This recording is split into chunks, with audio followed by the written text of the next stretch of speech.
All right, we're getting the van fixed today. At least we're starting the long journey back to get the van back on the road. Today it's the differential leak. We're gonna get that fixed, and then hopefully the next week we'll start working on that oil pan and find a solution to that problem. So always fun time, full-time life on the road.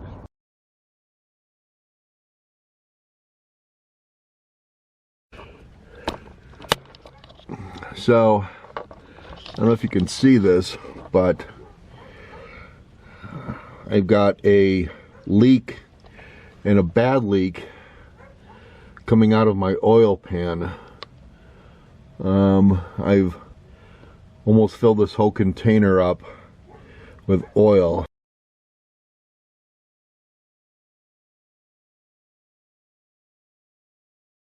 So we bought a 1999 E350 cargo diesel van, and it's got low mileage on it. We're pretty happy about it, and we are on our way to Lowe's or Home Depot to look around to see how we can make this van a camper van. Today we start the conversion on our Ford E350 7.3 diesel van that we're really happy that we were able to get.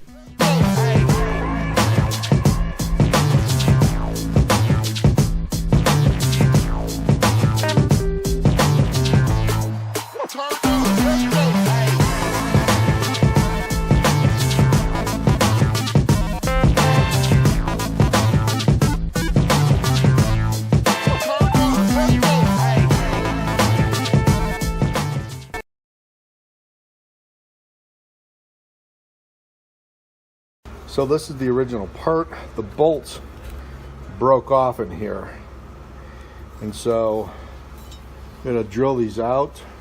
This is the part, but when you order this part, it came this way and it came this way. Obviously not even close to the right part, so we had to retrofit this and use this and drill out the bolts. But this is still a real solid piece of it's a really solid piece, so it's going to be good to go. This is the old pipes that came out of it.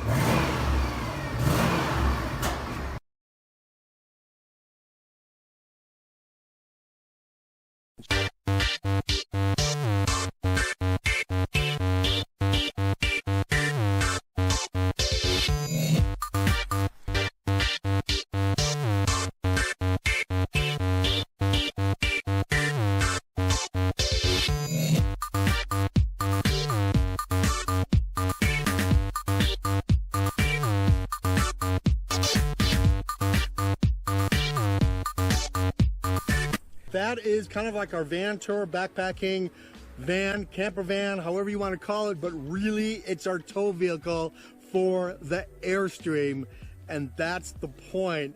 This baby can tow a lot of weight, every bit of 10,000 pounds. That's why we got the diesel, but why not make it into a backpacking van? So when we completely detach from the Airstream and we can go boondocking, or we can go to places where RVs can't, we are pimped out, ready to go.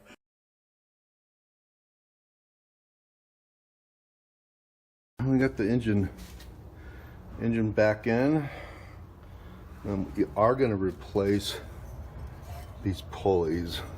This one's okay, but this pulley right here should spin really loose, and so that means that these pulleys, that one's okay, that one needs to be replaced.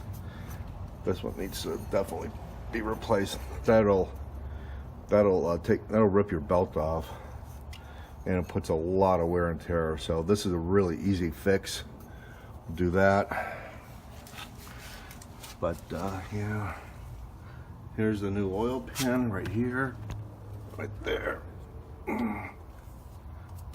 There's the new oil pan, and it's in there. All right, we're getting there. All right, here's what we go. This part right here we're gonna have to retrofit. This broke off, the bolts broke off, and it's all rusted. We got the new parts here to fit. This is actually the turbo part of the diesel, the 7.3 liter diesel. The turbo, this is the turbo right here.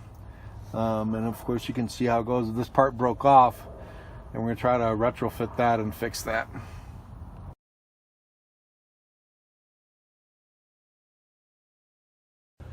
All right, so Babalu is officially out of the garage. We still have a couple issues to fix.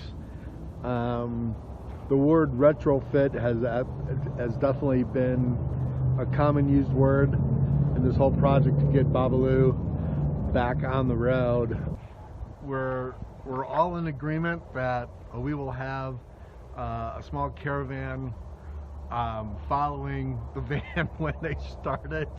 We're gonna drive it for a day before we kind of release it and give it a clean bill of health. But you know, we're almost there. Crazy.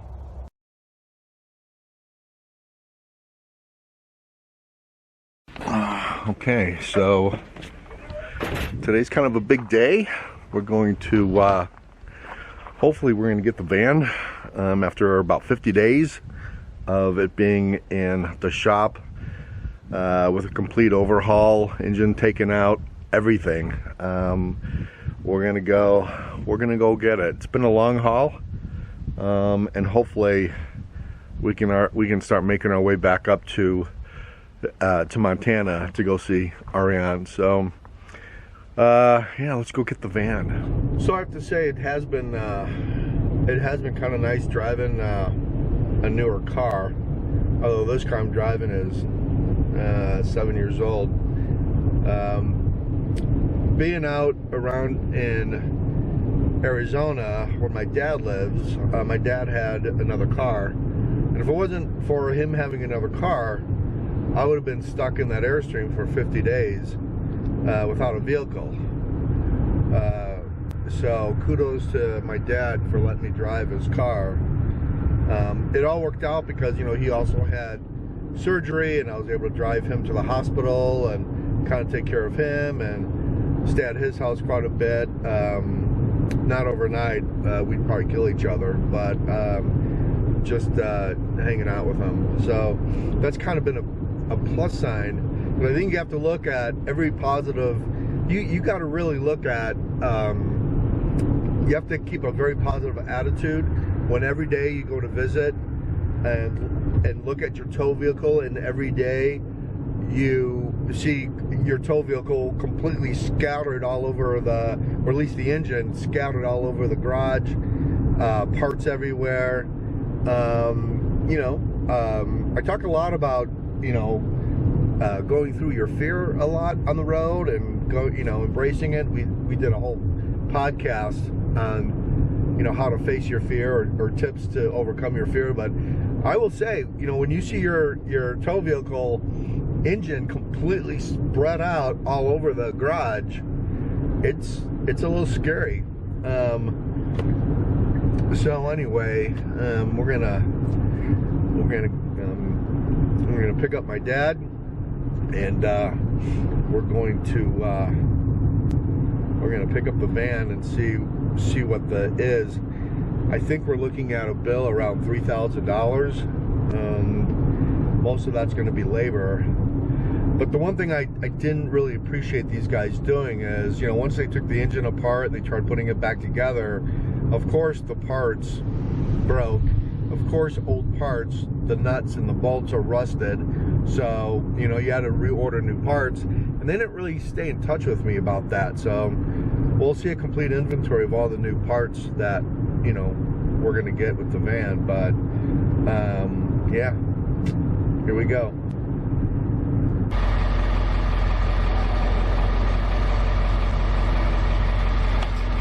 All right, Babalu is running once again.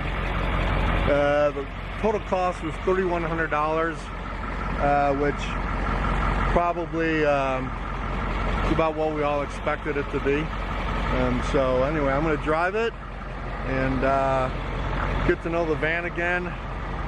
And I don't know,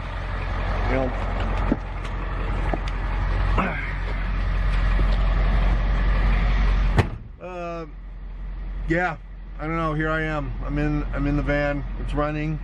Everything looks good, and we'll see.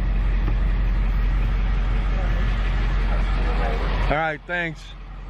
All right.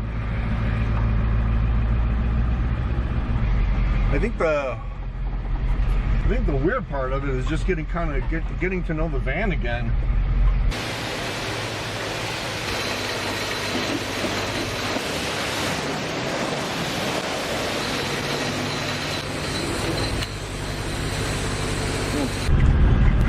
I think the one thing you kind of have to consider when you go through something like this is that when you call it quits and when do you fix things. And so, you know, we made the decision to fix it. Now, whether that was the right decision or not, I don't know. You know, used cars have skyrocketed in price. You can't get new cars, which makes this van probably worth selling. Now that we've got all kinds of brand new stuff in it, you know, and it's a 7.3 liter diesel. It's an E350. It's an ambulance package van. So, you know, when do you sell it? When do you keep it? I mean, it's driving great. I would have no problem hooking up the Airstream to this and towing the Airstream today. I drove it up to Jerome. I did some really steep grades with it. Been driving it on and off most of the day, and it's, you know, it's been fine. So I feel pretty good about it. But I think that's a big question for, you know, nomads to ask. And I think in today's market right now, anyway, with you know, not being able to get parts, you know, you've got a supply chain problem, you've got inflation. You know, I think right now you really have to fight for equity. And what I mean by equity, I mean you've got to really fight to have your, whether it's your tow vehicle or whether it's your rig, you better have equity in that, because things can change fast. And I would probably say that the bubble for used cars is not going to last long, and the overpriced value for RVs aren't going to last long either. And so you want to have equity in your, whatever that is, whether it's in your tow vehicle, your RV, equity is going to be king, I think, in the next year. So anyway, it's good to have Babalu back.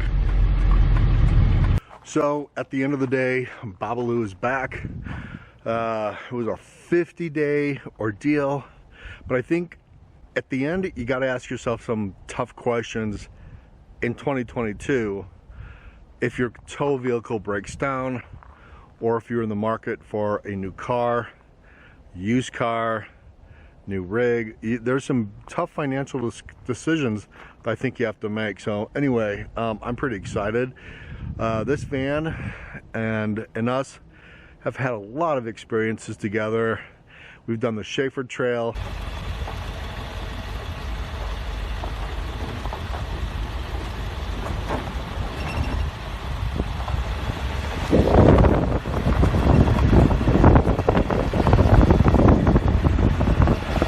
I mean, we've done off-roading in this van that probably shouldn't have gone off-roading, but at the end we've had so many experiences in this van. It's brought back a lot of memories. 4 years, and you know, it's a 1999 Ford E350 7.3 liter diesel, and I would imagine it has probably another 200,000 miles left to go if the body and frame can hold out. I think the engine's fine at this point, but yeah, good memories. A life doesn't always go as planned on the road. This was one of those bumps in the road, but you know, at the end of the day, we're gonna be back on the road, and I'll be back up in Montana in no time. So anyways, you guys, thank you so much for hanging around. Appreciate all the guys' comments you've made with the van and support and everything you've done on our YouTube channel. Appreciate it. We'll see you guys on the road. We'll see you later. Bye.